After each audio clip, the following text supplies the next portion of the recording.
pas plus loin. Alors, on va faire quelque chose.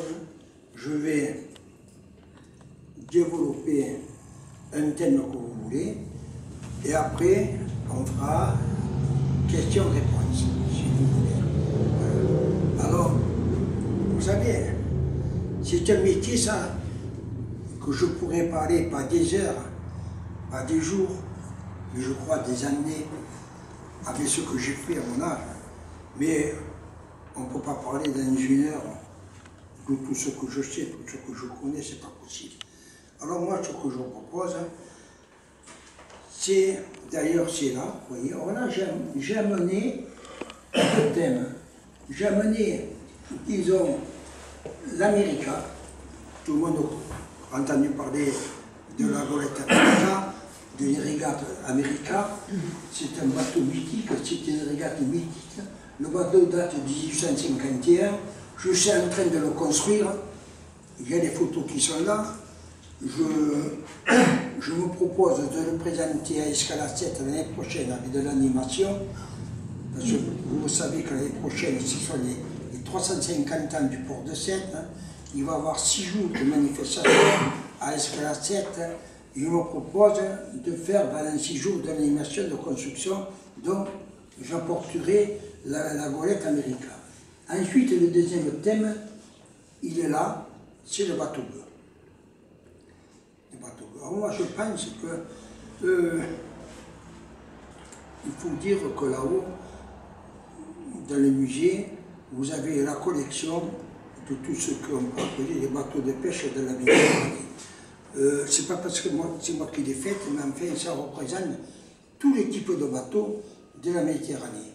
Disons, il existait 5 bateaux de pêche en Méditerranée. C'était donc la nacelle, le pointu, le mourdoport. Je pars en Normandie les dimensions. La nacelle, le pointu, le mourdoport, la barre catalane et le fameux bateau bleu. Je dis le fameux bateau bleu parce que c'est un bateau qui n'existe plus, il a disparu. Alors, pourquoi on passage du bateau bleu? Parce que c'était des bateaux qui pêchaient à deux. Voilà pourquoi on les appelait les bateaux bleus. Bon, alors, la similitude de ces 5 types de bateaux de pêche, c'était surtout la voile latine. Les 5 bateaux de voile de la Méditerranée, de pêche, ils étaient armés avec des voiles latines. C'était leur similitude. Maintenant, il y a des bateaux qui ont évolué, d'autres qui n'ont pas évolué. Bon, les bateaux qui ont évolué parmi ces 5 types de bateaux, ça a été la nacelle, ça a été la catalane, et ça a été surtout le bateau bleu. Alors je pense, si vous voulez bien, et les 2 autres types de bateaux, disons le pointu et le mourdoport, c'est des bateaux qui n'ont pratiquement pas évolué dans les années. Ils sont restés, certes, dans plusieurs dimensions, mais au point de vue forme, ils n'ont pas évolué. Alors, ce qui fait rire, si on prend par exemple la barquette marseillaise, alors pourquoi cette barquette marseillaise, à 7, on l'appelle barquette marseillaise, à Marseille, on l'appelle pointu, et sur la côte d'Azur, on l'appelle gozo. Vous voyez, c'est le même bateau, 3 appellations. Et ce qui est bizarre, c'est qu'à 7, on l'appelle barquette marseillaise, et qu'à Marseille, on pourrait l'appeler barquette marseillaise, on l'appelle pointu. Bon, ça, il faudrait l'expliquer aussi de toute façon. Voilà. Mais, alors ce sont les 2 seuls types de bateaux, le pointu et le mourdoport, qui n'ont pas évolué, qui ont toujours existé pareil, les mêmes formes que ça. Alors, moi, ce que je voudrais vous proposer, le plus intéressant, c'est, disons, le bateau bleu. Le bateau bleu, disons, c'est le bateau, c'est l'ancêtre des chaloups modernes, et, disons, c'est le bateau qui, à mon avis, a le plus évolué.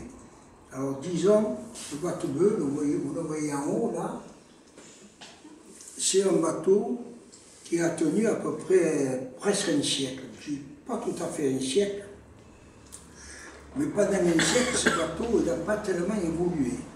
Alors, au départ, il a été conçu pour pêcher et naviguer qu'à la voile, sans moteur.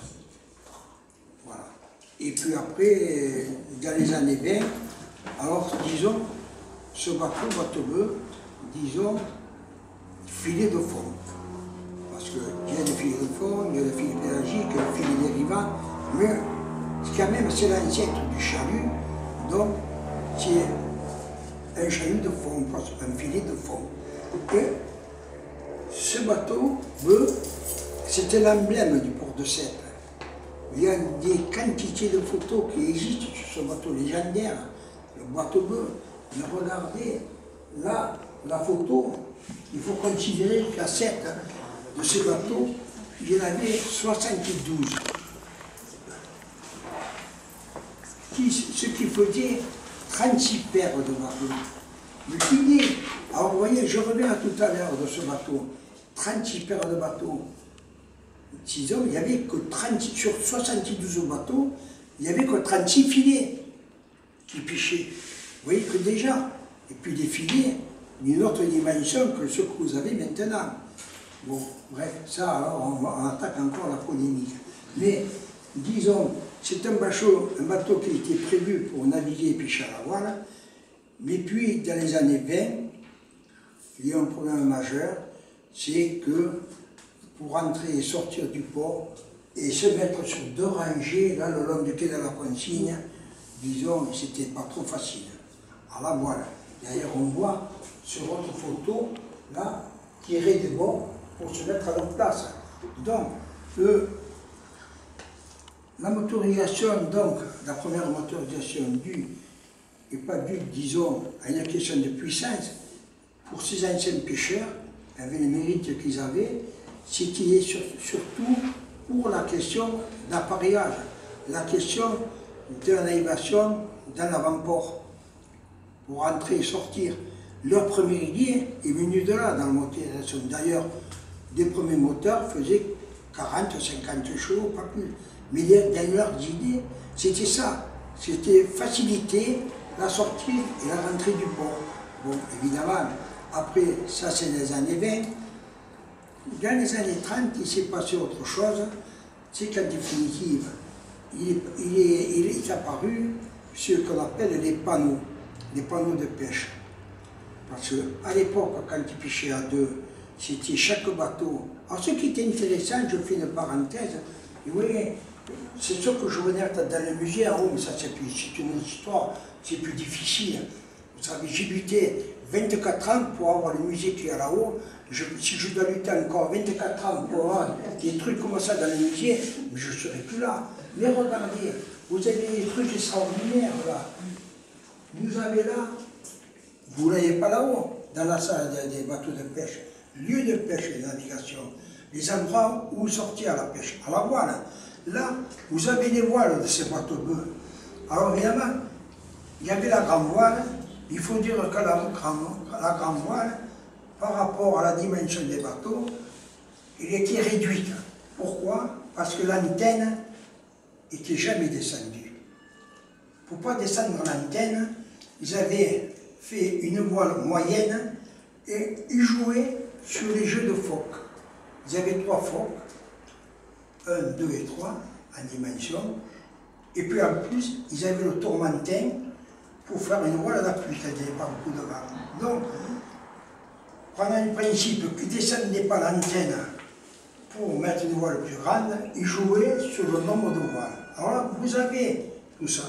Et puis ensuite, ce qui est intéressant, parce que moi, longtemps, je me suis posé la question, même étant dans ce milieu, comment, à 2, à la voile, ils pouvaient caler un chalut. Je me disais, comment ils font? Bon, ils devaient passer sous le vent, lancer le bras, pour que l'autre le récupère, mais comment faire? Mais voilà, là-dessus, caler le filet.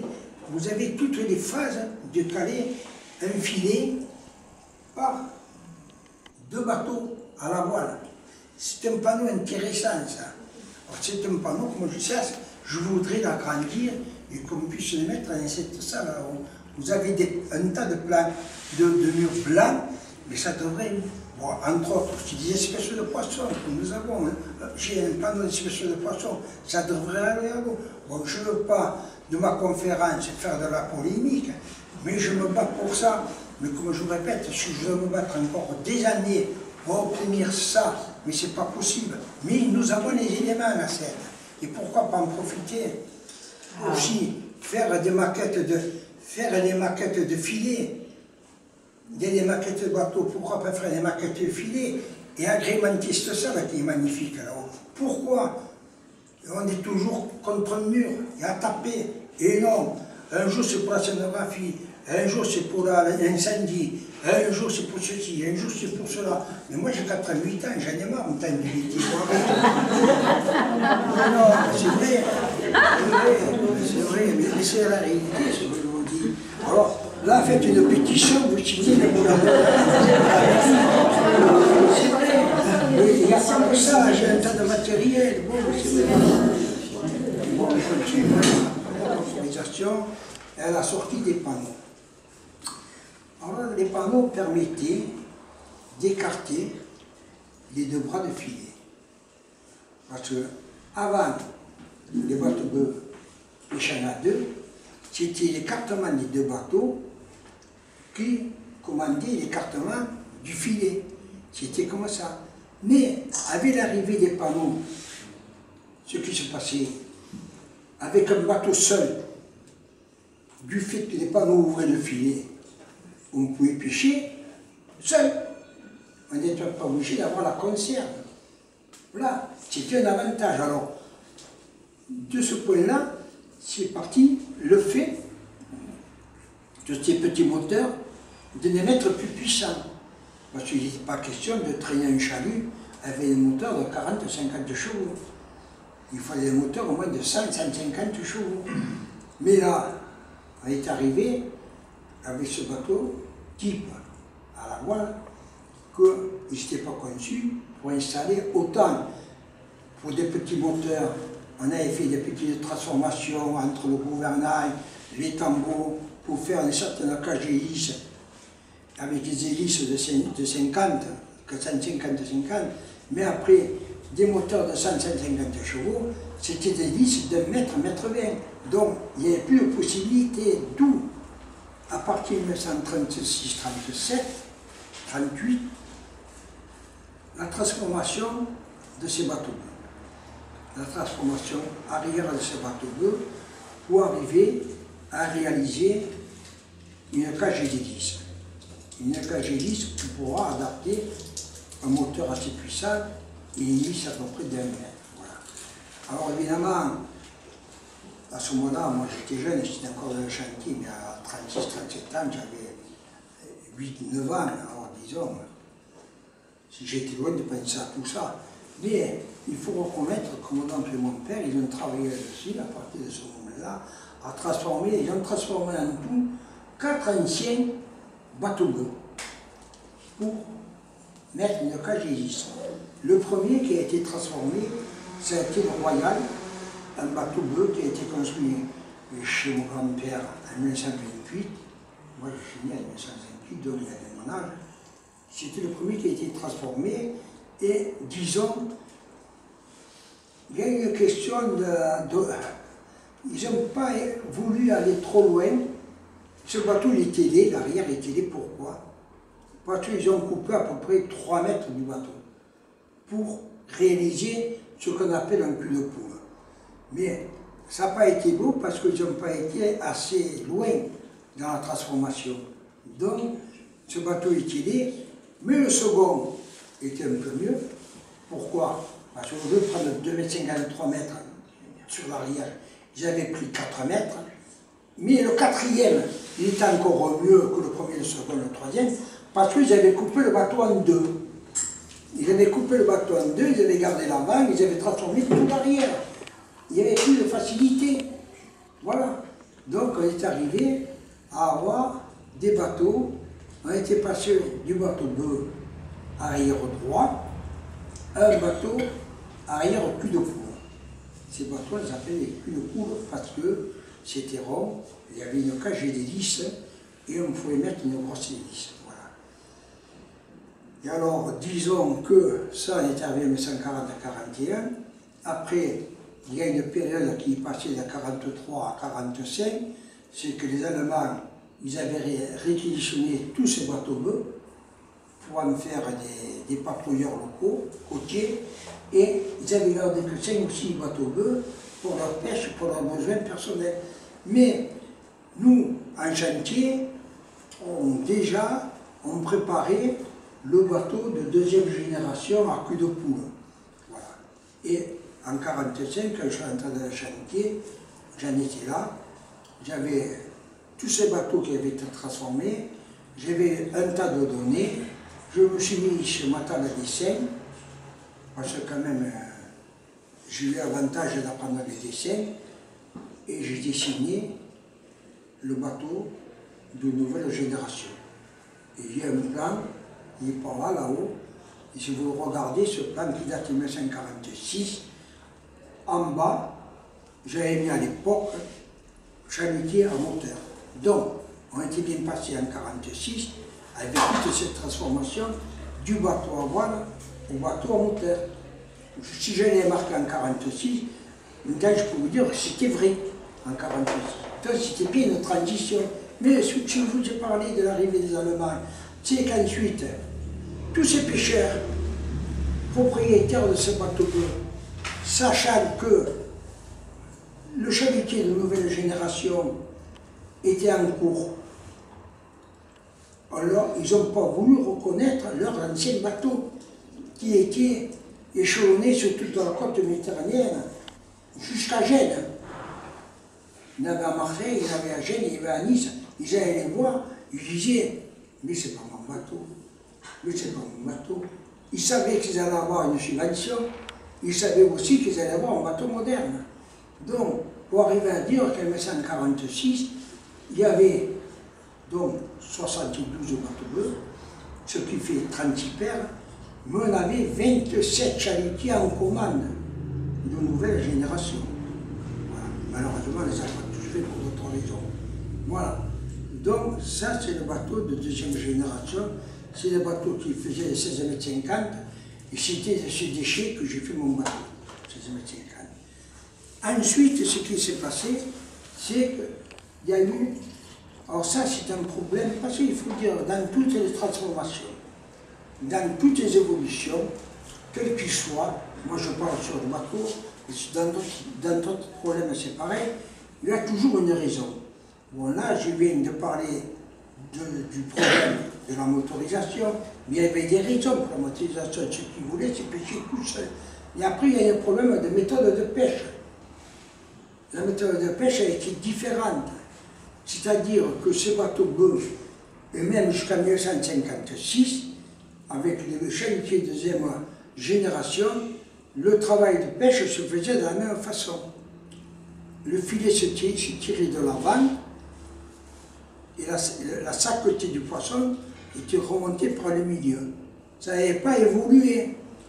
En 1956, il est venu un nommé Katharina Joseph au chantier nous voir en nous disant voilà, moi je veux un bateau de cette génération 1945, mais je veux mettre un mât arrière.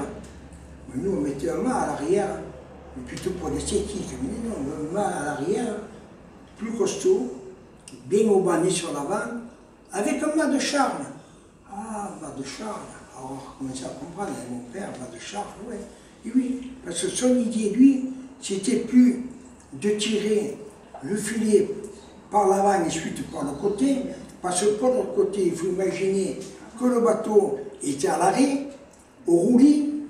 Imaginez un peu ces pêcheurs qui étaient là, en trier au poisson, avec le bateau qui roulait, tandis que lui, en tirant le filet par l'arrière, ça permettait au bateau d'être toujours légèrement en avant.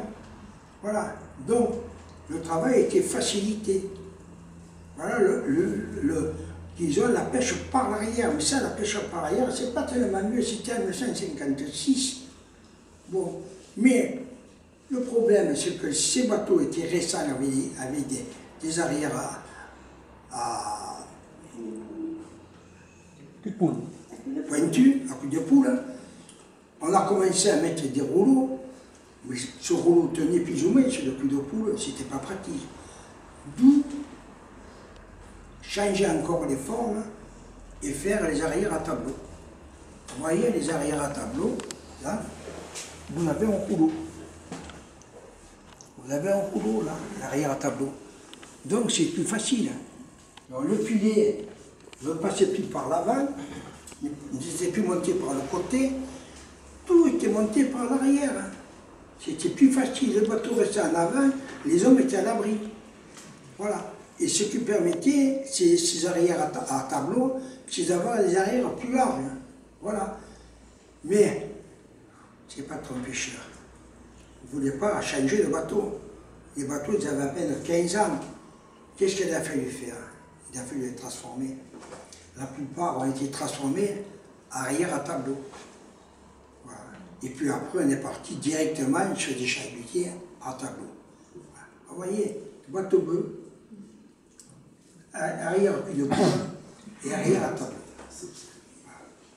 Voilà l'évolution de ce qu'on peut appeler le chalut à 7. Et là, ça, disons, on peut appeler ça. Bon, après il y a eu une question de dimension. Hein. Ça, ce bateau de 22,60 mètres, on est arrivé à 25 mètres. Hein. On aurait pu aller à 30 mètres si on ne nous avait pas arrêté. Parce que les pêcheurs, quand ils prenaient un bateau, ils disaient toujours, mais si la quille fait 30 cm, laisse-la. Si la quille fait 50 cm de plus, laisse-le. Ils ne comprenaient pas qu'on travaille avec un plan. Le plan, il faut le respecter. Voilà. Et toujours, ils disaient, si à 50 cm de plus, sûrement qu'on commandait une quille avec un peu de longueur pour avoir la facilité de couper et de préparer le tronçon. Voilà. Voilà l'histoire du chalutage à 7. Bon, les filets, ma foi, on peut parler des filets en parallèle. Moi, je connais tout ça. Voilà, simplement, je vais vous faire une comparaison. Il faut imaginer que ces bateaux bleus qui pêchaient à deux avaient un filet d'ouverture de 3,60 m en largeur et 80 cm de haut. 3,60 m et 80 cm de haut. Là, déjà, ils avaient 75 mètres de large et 180 mètres de haut. Ils voulaient qu'il reste une sardine et une anchois, mais c'est pas possible. Ils prennent tout. Mais c'est ça que les gens ne connaissent pas. Je m'arrête là. Ils raflent tout, petit et gros. Moi, je me rappelle, quand les bateaux bleus, il n'y avait que des belles pièces, des belles rascasses, des beaux rougets, il n'y avait que des belles pièces. Il n'y avait pas de petits poissons comme ça. Ça ne se voyait pas. Maintenant, ça a disparu. Bon, écoutez, moi, je crois que maintenant, je vous écoute. Et la pêche au lampard, pour quelle raison? La rentabilité. La pêche au lampard, c'est autre chose. Là, je viens de traiter en gros, hein. On pourrait parler des heures et des heures. Je viens de parler du filet de forme et d'évolution du chalutier à 7. L'amparo, c'est le cadre des barres catalanes. Parce que les catalanes, si vous ne savez pas, c'était encore des bateaux en voile et qui pêchaient avec des filets dérivants. Ils pêchaient le filet dérivant, c'est-à-dire ils calaient le filet et le bateau et le filet dérivaient selon le vent, selon les courants. Ça, on appelle ça la pêche au filet dérivant. Et ça, c'est pour la pêche au poisson bleu, l'anchois, la sardine, le maquereau, et en début d'année, le mois de septembre, le thon. Voilà. C'est tout ça, c'est le poisson bleu. Et évidemment, ensuite, il est arrivé la méthode de la pêche au lamparo. La méthode de la pêche au lamparo, ces catalanes se sont trouvées trop petites. Parce que le lamparo, un sardinal, c'est 3 fois rien. D'ailleurs, pour la petite histoire, disons, ces parts catalanes, ils abandonnent la pêche, les filets à sardines, à anchois, le filet maquereau et le filet pour le thon. Il faut pensaient que, à part le thon, les filets étaient tellement légers qu'ils avaient dans les fonds des pierres pour faire le lest, pour compenser. Quand ils embarquaient le filet à thon, qui était plus lourd, ils débarquaient donc ces pierres qu'ils n'avaient plus besoin pour mettre que le filet à thon. Voilà. Alors, le lamparo, c'est notre pêche. C'est une pêche avec des filets à encercler. C'est un peu comme une ceinture. Mais en gros, il leur fallait des bateaux plus gros. Donc, en 2 mots, on était parti de la Catalane qui faisait 10 mètres, on était arrivé à des bateaux de 12 mètres, bien plus larges, pour pouvoir pêcher au lamparo avec un filet plus lourd. Et, disons, en plus, ils avaient besoin de 2 embarcations. Ils avaient besoin de 2 embarcations porte-feu, parce que la pêche se pratiquait de la façon suivante. Bon, je résume, j'abrège, alors sinon c'est le plus compliqué. Ils allaient sur les lieux de pêche, ils allumaient leurs lampes, les lampes, ils appelaient ça des bateaux-feu. Ces bateaux-feu attiraient le poisson, il y avait un homme à bord. Quand le poisson est attiré, il y avait le second petit bateau qui prenait un bout du filet et qui encerclait, disons, le poisson. Ils encerclaient le bateau porte-feu, ils encerclaient tout le poisson, ils venaient remettre le bout à bord du bateau. Ça fait que le poisson était encerclé. Quand le bateau était encerclé, lui, le bateau-feu, se retirait. Et il montait le filet. Voilà la pêche au lamparo. Attention, pêche au lamparo, quand même, ils sont arrivés à pêcher des 10, 15, 20 tonnes de sardines. Pêche au lamparo. Là encore.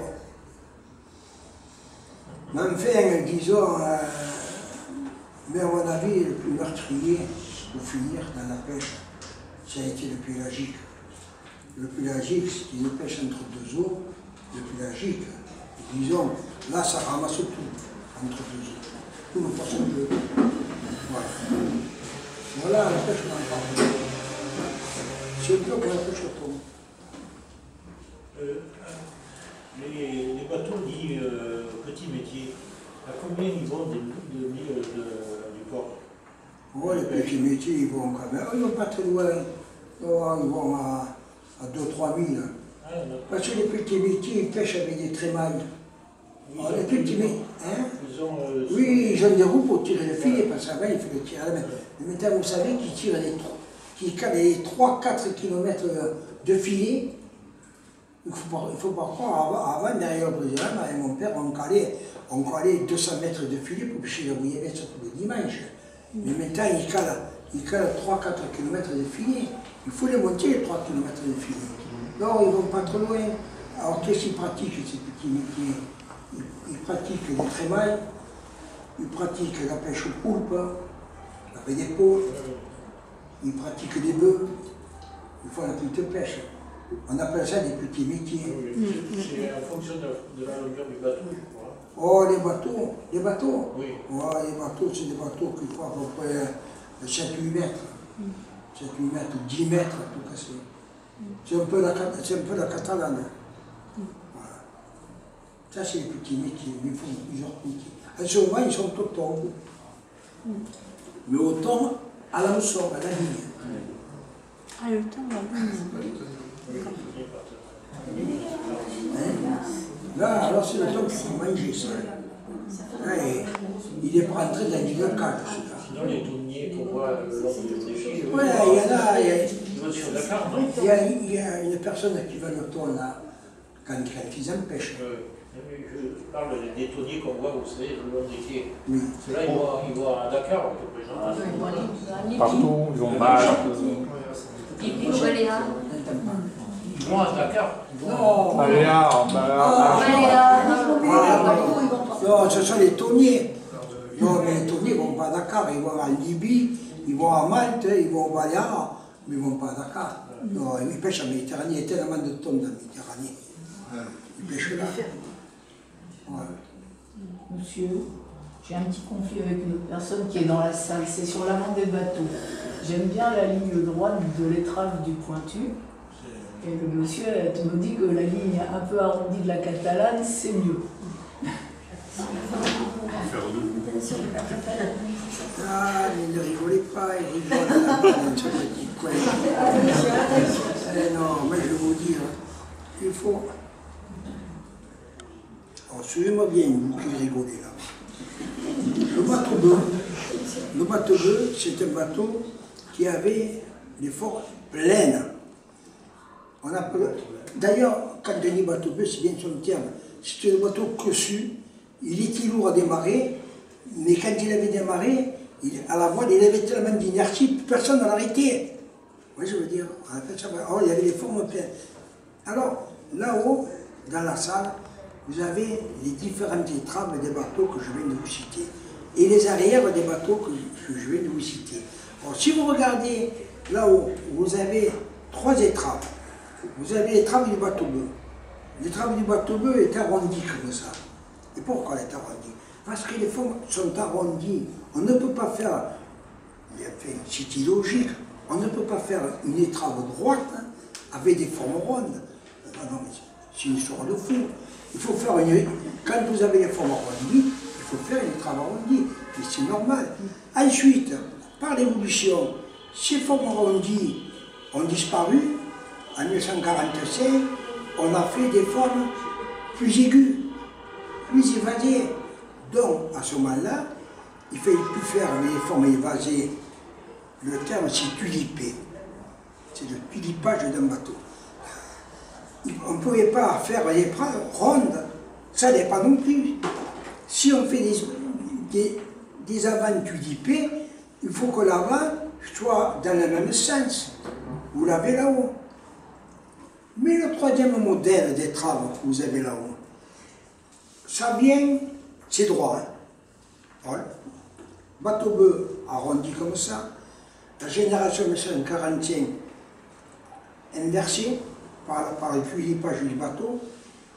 Mais ensuite, il s'est passé que dans les environs 1964-65, j'ai eu à changer une étrave d'un bateau de la génération de 1945, donc, et que l'étrave était légèrement incurvée comme ça, et l'étrave avait la même épaisseur que la quille. Ça s'est réalisé. Et je me souviens que le bonhomme, je me rappelle comment il s'appelait, le patron pêcheur, il me dit, André, combien, parce que c'est toujours pareil, pauvre pêcheur, il ne pêche pas beaucoup. Mais quand tu es monté à un chantier pour faire une réparation, la première chose à te demander, combien de temps ça va demander? C'était là. Il ne faut pas perdre 2 jours de mer. Et oui, c'était ça. Les reins étaient tellement petits, ils ne pouvaient pas perdre des journées. Alors moi, aujourd'hui, il faut compter à peu près 1 semaine. En fait, j'ai mis 4 jours. Ouais, j'ai mis 4 jours comme ça. Il faut toujours prévoir plus grand. Comme ça, il a été heureux. Il a pêché une cranquette, il me l'a apporté.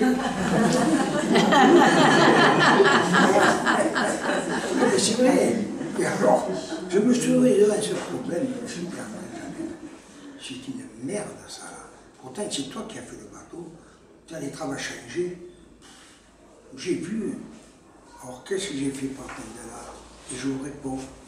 Alors, en définitive, j'ai plus fait les travaux arrondis, comme les bateaux bleus. Je n'ai plus fait, dans mes constructions futures, les travaux incurvés. J'ai fait les travaux droites. Mais les travaux droites, elles viennent d'un fait de transformation, de réparation d'une étrave. Et puis je me suis dit, la quille, pourquoi faire l'étrave dans l'invention de la quille? Mais tu vas faire une étrave conique. Regardez l'étrave. Elle est conique. Elle est droite. Elle est conique. Ça facilite la réparation. Vous avez à changer une étrave comme ça. Vous démolissez l'étrave par petits morceaux. Vous conservez les têtes bordées. Vous faites votre étrave conique et droite. C'est le b.a.-ba. On le rentre doucement, le coince, c'est fini. Mais au lieu de mettre 3 jours, on mettait 1 jour. Le travail est plus propre. Non, c'est pour venir tout ce que j'ai transformé, que chaque fois que j'ai fait oublier quelque chose, c'était pour une raison concrète. Je suis passé là, j'ai changé les traves, non. Enfin, je suppose que les autres qui ont changé les traves après moi, ils ont dû penser à moi quand même. Grâce à André que c'est plus facile. Non, mais le métier, c'est ça, le métier, il faut le faire avec amour, ça ne le fait pas qu'avec amour. Vous savez, j'arrête. Je ne sais pas que les chantiers de la Côte d'Azur, là-bas, c'est vrai, toute la vie, moi je connais les charpentiers, toujours on fait des barquettes, certes, 5 mètres, 6 mètres, 7 mètres, mais ça restait la barquette. Pendant toute leur vie, ils ont fait des barquettes. Moi, vous vous rendez compte de la chance que j'ai eue en rentrant au chantier en 1945, en récupérant tout ce que mon père et mon oncle avaient préparé depuis 1937-38, ces transformations de bateaux-bleus, ces arrières-culs de poule, je suis rentré dans le chantier, certes avec des connaissances des sciences, de géométrie et de mathématiques, bon, j'ai été aidé, mais j'avais le pain béni. Mais après, il y a eu la transformation, disons, de l'arrière-tableau, il y a eu les longueurs, parce que, parlons des longueurs, on était parti du bateau bleu de 14 mètres, la deuxième génération 45, c'était 16 mètres 50 et 17 mètres, mais avec l'arrivée des pieds noirs, on est passé à 20 mètres, et au-dessus. Et chaque fois, c'était des plans à changer, des gabarits à refaire. Tout ça. Moi, j'ai dit, j'ai eu une carrière dorée par rapport à certains qui ont toujours fait la même chose. C'est ça. Je ne me plains pas. Et puis après, il y a eu la collection. Maintenant, il y a la goélette américaine.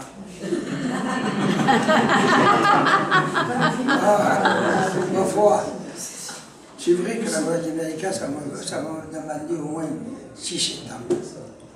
Mais est-ce que je ne dois pas la commencer? Je l'ai commencé. Alors je me suis dit, est-ce que tu la finiras? Peut-être pas. Peut-être que oui. Il faut toujours espérer. Mais d'une façon générale, j'ai 10 ans de projet devant moi, dans plusieurs domaines. Si on n'a pas de projet, on n'avance pas. Je ne veux pas mettre dans un fauteuil. Mais vous vous rendez compte avec ces connaissances-là, c'est extraordinaire. Il n'y en a plus de charpentiers. Je suis le dernier survivant. J'aurais voulu faire des petits, et je ne suis pas arrivé. Mais j'aurais voulu faire comme des poules, prendre des œufs, faire des poussins, comme ça, ouais, des charpentiers. Mais ça n'a pas été possible. Et pourtant, vous voyez là, le dernier, il a rendu l'âme. Léo, sur la photo de la goélette, là-bas. Il est venu il y a 2 ans, j'avais donné un livre à ses grands-parents, et puis ses grands-parents, ils savaient me voir, ils m'ont dit, André, le petit-fils, il veut faire charpentier de marine. Tu me l'envoies. Et alors pendant 1 an, il est venu pendant les vacances, tout ça, mais 2 heures, de 2 à 4 heures, 2 fois par semaine. Ce petit, il s'est régalé. Et en fait, cette année, il est venu, il a arrêté. J'ai posé la question à sa mère et à sa grand-mère, elle m'a dit pourquoi. Et il m'a dit, vous comprenez, maintenant, il commence à avoir des filles.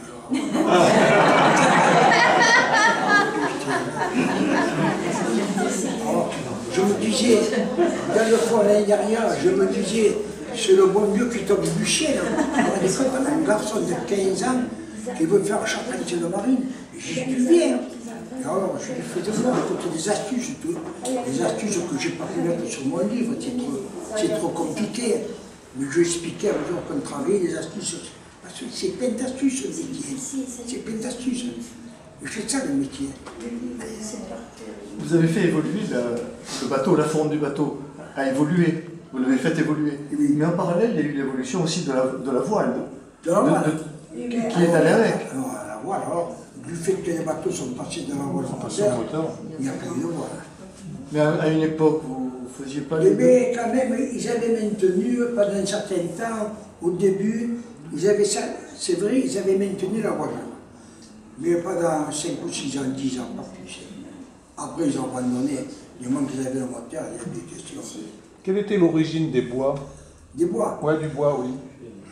Alors les bois, tant que les bateaux sont arrivés à une certaine dimension, disons 16-17 mètres, 18 mètres disons, on utilisait du chêne dans le squelette. D'ailleurs, le chêne dans le squelette, même dans celui-ci, le bateau de 25 mètres, c'est là, c'est pas dans le squelette qu'on a eu des problèmes dans le bateau. C'est surtout dans le bordé. Dans le bordé, il fallait des longueurs. Un bateau de 25 mètres, en chêne, vous trouvez des fois des bois de 8 mètres, difficilement 9 mètres, mais rarement au-dessus. Tandis que dans le bois exotique, quand on était obligé de se rabattre, vous avez des bois, moi j'ai fait chez des bois de 13 mètres, 13 mètres 50, que vous ne trouvez pas dans le chêne. Parce qu'il n'est pas question de faire un bateau de 25 mètres avec 4 longueurs de bordée.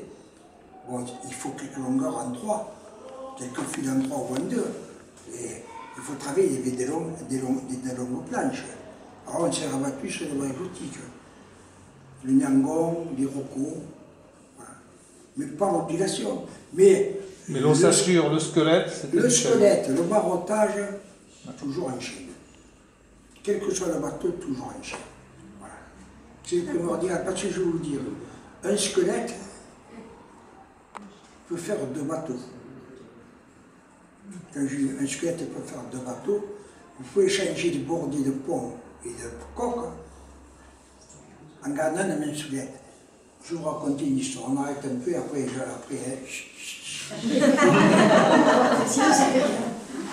Là, je vous raconte une histoire. Je venais, on m'a appelé, pour que ça ne me fasse pas plaisir, des voiles latines. J'étais membre de les voiles latines, après j'étais président des voiles latines, ne commençais pas à faire des polémiques. Mais quand je suis entré aux voiles latines en 91, je commençais ma collection, mais ma collection ne me suffisait pas. Il me fallait autre chose. Et les voiles latines, l'association, avait récupéré une barque que je connaissais, un petit état. D'ailleurs, ils n'avaient pas de bateau pour naviguer, c'est le seul bateau qu'ils avaient. Et elle s'appelait, ils l'ont appelée la 7, c'est la fameuse barque catalane 7. Vous allez voir où je vais en venir. Et quand je rentre dans l'association, ma première action, je leur dis, écoutez, il y a cette barque qui est là, il faut la remettre à l'état. Je vous dirais, c'était pas compliqué, c'était mon métier. Alors j'ai fait un tableau indiquant ce qu'il fallait faire, et à mesure j'ai marqué les gens qui pouvaient faire certains travaux. Bon, évidemment, le plus gros ça a été la partie. Mais en fait, on s'est mis à 3 ou 4 à restaurer cette barque, la 7, et je peux vous dire qu'en 92, quand cette barque 7 a été restaurée, c'était une belle barque qui marchait très bien. Maintenant, c'est une épave, elle est foutue. Moi, j'ai navigué avec cette barque de 7 à la Toyota. C'est une barque qui était rapide. Bon. Mais une fois que cette barque a été réparée, et dans l'association, il y avait un collègue, Georges Collin, qui avait participé, lui, au niveau mécanique. Moi, j'ai fait la boiserie, d'autres avaient fait la peinture, lui, il avait fait la mécanique. Et on s'est rendu compte que cette katana a été restaurée. Nous, on a dit, Georges, je dis, avec cette barque, on ne pourra jamais naviguer, nous, tous les deux. Il faut être 4 personnes pour naviguer avec une barque catalane. Comment on va faire? On va être obligé d'appeler toujours quelqu'un ou 2 personnes pour naviguer avec nous. Ça va être compliqué. Alors, entre-temps, j'ai un ami, je commence à rigoler, j'ai un ami qui avait amené un pointu. Un pointu qui était pratiquant la même morphologie qu'un bateau qu'on avait connu dans la famille, le toi et moi. Et ce bateau, il me dit, mais ça vers ça, je n'arrive pas. Je le mets à la mer, il coule. Si je le monte, il sèche, je le mets. J'ai dit, écoutez, si vous voulez, apportez-le au chantier, vous le mettez là. Et voilà. Mais moi, tout en restaurant la catalane, 7, je me suis rendu compte que ce pointu, le squelette, et j'en reviens, était bon. Le squelette était tout en chaîne. je disais tout à l'heure, d'un squelette, on peut faire un second bateau. Que si on n'a pas un bateau en restauration, que le squelette est foutu, alors, c'est plus possible. Donc, voyant que ce bateau, le squelette était bon, j'ai dit à mon collègue Georges, on avait dit, évidemment, on avait fait le plus gros morceau sur la Catalane. Et je lui ai dit, écoute Georges, ça ne te dit pas de restaurer ce pointu? Ah, il me dit si, pourquoi pas? Et moi, évidemment, il ne fallait pas me prier. Et puis j'ai allons-y. J'ai dit, au moins, avec ce pointu, on pourra naviguer seul, ou on pourra naviguer tous les deux. Et on part sur la restauration à ce pointu. Parce que juste ici, ce pointu, ça fait un moment que je le surveille, je suis comme ça. Et puis si ce bateau, je lui dis, il respire encore, Georges. Il respire encore. Mets ton oreille et tu verras. Tu as le temps de respiration. Eh non, j'ai pas le temps. Tu as le temps de respiration. Et non, eh bien moi j'entends, et non, moi j'entends pas. Ah bon, j'entends pas parce que tu n'es pas charpentier de marine. Voilà un peu l'histoire. Et voilà, donc on a restauré ce bateau à 85%, on a conservé que le squelette et les traves. Et tout a été changé. J'ai navigué avec ce bateau jusqu'à 80 ans. Alors, j'ai commencé à naviguer avec mon père, l'âge de 9 ans, avec le même bateau, qui s'appelle Toi et moi. Et quand j'ai resté ce bateau, c'est vrai que ça porte malheur, soi-disant, de changer de nom d'un bateau. Et quand je me suis présenté aux affaires maritimes pour déclarer ce bateau qui va être restauré, en fait, il s'appelait l'Annette. Annette, ça veut dire Annette. Mais moi, j'avais idée de Toi et moi. Et en fait, alors, quand le préposé me posait la question, il fait ça, on change le nom. Et vous savez, j'ai dit, ça fait mal au cœur. Mais moi, j'aimerais, j'ai dit, qu'on appelle Toi et moi. Et bien, on va l'appeler Toi et moi. Donc, j'ai commencé à l'âge de 8-9 ans à naviguer avec le Toi et moi. J'ai fini à 80 ans à naviguer avec un bateau restauré que j'appelle Toi et moi. C'est pas beau la vie.